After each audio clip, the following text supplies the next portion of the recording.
नमस्कार, daily line के इस न्यूज़ फाइल बुलेटिन में आपका स्वागत है। मैं हूं अभिषेक पांडे। इस बुलेटिन में हम आपको बताएंगे कि आईओसी के 141वें सेशन में पीएम मोदी ने क्या कहा और बताएंगे कि कांग्रेस ने 3 राज्यों के कितने प्रत्याशियों की लिस्ट जारी की है। इसके साथ ही बताएंगे कि इजराइल हमास की जंग में भारत समेत कितने देशों के नागरिकों की मौत हुई है और कितने लापता हैं। लेकिन उससे पहले डालते हैं एक नजर आज की हेडलाइंस पर। ओलंपिक गेम्स के लिए भारत ने पेश की मेजबानी की दावेदारी। पीएम मोदी ने कहा, भारत आयोजन करने के लिए उत्साहित। कांग्रेस ने 3 राज्यों के 229 प्रत्याशियों की लिस्ट जारी की। एमपी से 144, छत्तीसगढ़ से 30 और तेलंगाना से 55 नामों का किया ऐलान। ऑपरेशन अजय के तहत चौथी फ्लाइट पहुंची भारत। इजराइल से 274 भारतीय लौटे वापस। केंद्रीय मंत्री कौशल किशोर ने किया स्वागत। इजराइल हमास जंग का आज 9वां दिन। जंग में भारत समेत 43 देशों के 152 लोगों की मौत, 141 विदेशी अब भी लापता। वनडे वर्ल्ड कप में भारत ने 8वीं बार पाकिस्तान को हराया। भारत ने 7 विकेट से जीता मुकाबला। कप्तान रोहित शर्मा ने बनाए 4 रिकॉर्ड। अब बात करते हैं पहली खबर की। भारत ने 2036 के ओलंपिक गेम्स की मेजबानी के लिए अपनी दावेदारी पेश की है। पीएम मोदी ने आईओसी के 141वें सेशन में कहा कि भारत अपनी धरती पर ओलंपिक का आयोजन करने के लिए बहुत उत्साहित है। इसके लिए अपने प्रयासों में हम कोई कमी नहीं रखेंगे। ये 140 करोड़ भारतीयों का बरसों पुराना सपना है। आपको बता दें कि भारत कॉमनवेल्थ और एशियन गेम्स जैसे मल्टी स्पोर्ट्स इवेंट की मेजबानी पहले कर चुका है, लेकिन ओलंपिक के 127 साल के इतिहास में भारत ने कभी भी इसकी मेजबानी नहीं की है। अगले 3 ओलंपिक के मेजबान पहले ही तय हो चुके हैं। 2024 का ओलंपिक फ्रांस के पेरिस में, 2028 का अमेरिका के लॉस एंजल्स में और 2032 का ओलंपिक ऑस्ट्रेलिया के ब्रिस्बेन में होना तय है। अब बात करते हैं अगली खबर की। कांग्रेस ने 3 राज्यों मध्य प्रदेश, छत्तीसगढ़ और तेलंगाना में आगामी विधानसभा चुनाव को लेकर उम्मीदवारों की पहली सूची जारी कर दी है। कांग्रेस ने कुल 229 उम्मीदवारों के नाम तय किए हैं, जिसमें मध्य प्रदेश से 144, छत्तीसगढ़ से 30 और तेलंगाना से 55 उम्मीदवारों को मैदान में उतारा गया है। वहीं बची हुई सीटों पर उम्मीदवारों की घोषणा बाद में दूसरी सूची में की जाएगी। पूर्व सीएम कमलनाथ छिंदवाड़ा से चुनाव लड़ेंगे।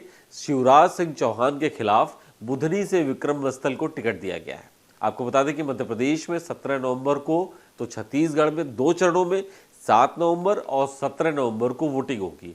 5 राज्यों में 3 दिसंबर को नतीजे आएंगे। अब बात करते हैं अगली खबर की।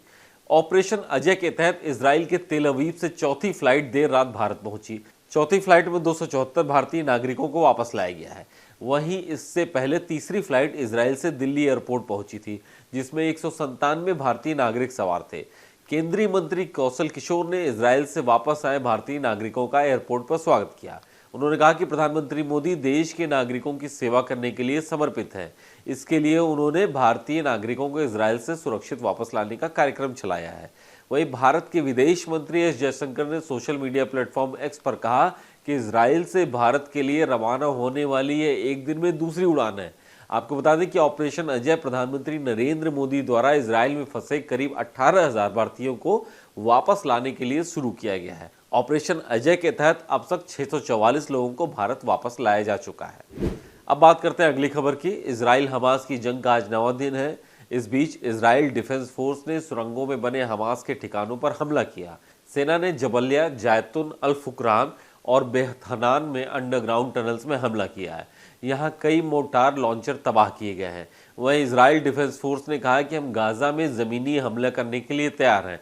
अब तक एयर स्ट्राइक किया जा रहा था, लेकिन अब हम एयर फोर्स, नेवी और आर्मी तीनों की तरफ से गाजा पर हमले की तैयारी कर रहे हैं।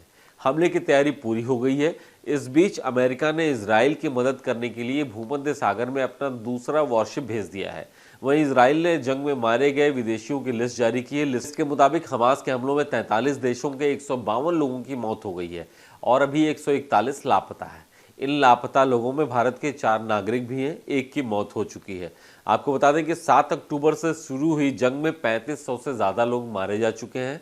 फिलिस्तीन के 2200 से ज़्यादा नागरिकों की मौत हुई है, तो वहीं 1300 से ज़्यादा इजरायलियों की मौत हुई है और तकरीबन 8700 से ज़्यादा लोग घायल हो चुके हैं। अब बात करते हैं अगली खबर की। वनडे वर्ल्ड कप में भारत ने रिकॉर्ड 8वीं बार पाकिस्तान को हरा दिया है। अहमदाबाद के नरेंद्र मोदी स्टेडियम में खेले गए मैच में भारत ने 7 विकेट से मुकाबला जीत लिया। पहले बल्लेबाजी करते हुए पाकिस्तान ने 191 रन बनाए। भारत ने 30 ओवरों में ही टारगेट को हासिल कर लिया। भारतीय कप्तान रोहित शर्मा ने 6 छक्के लगाकर 86 रन की पारी खेली। इसी के साथ वह पाकिस्तान के खिलाफ सबसे ज्यादा छक्के लगाने वाले भारतीय कप्तान भी बन गए हैं। उन्होंने पूर्व कप्तान महेंद्र सिंह धोनी का रिकॉर्ड तोड़ दिया, जिन्होंने पाकिस्तान के खिलाफ 18 वनडे में 15 छक्के लगाए थे। अब आपको बता दें कि इस मैच में रोहित शर्मा ने 4 रिकॉर्ड बनाए हैं। वहीं रविंद्र जडेजा ने भारत में 100 वनडे विकेट लेने वाले छठे भारतीय खिलाड़ी बन गए हैं। आपको बता दें कि भारत ने वर्ल्ड कप 2023 में अब तक 3 मैच खेले हैं और तीनों ही जीते हैं। भारत 6 पॉइंट्स के साथ पॉइंट टेबल में नंबर 1 पर पहुंच चुका है। आज के इस न्यूज़ फाइल बुलेटिन में बस इतना ही।